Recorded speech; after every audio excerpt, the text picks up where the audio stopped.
الله اکبر. وظیفه هر یک مسلمان امر معروف و نهی منکر است. برادر عزیز بزرگوار، این وظیفه را حتما باید به جا بیاری. حدی اقل نماز جمعه آمدنی شدی، یک دوست و برادرت زنگ بزن، بگو برادر عزیز روز جمعه برات مبارک باشه، خداوند امروز برات روز عبادت و بندگی بگردانه.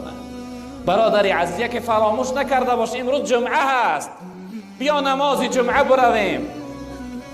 یا شخصیت در کنارت خواب است و یا از خواب بخیزم، بگو برادر عزیز بخی غسل که سر بدن بشو.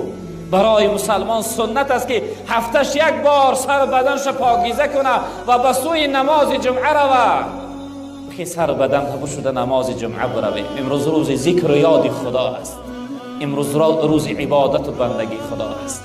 تنها باید نیای به سوی مسجد، حدی اقل شخصیت را همراه مسجد بیاری.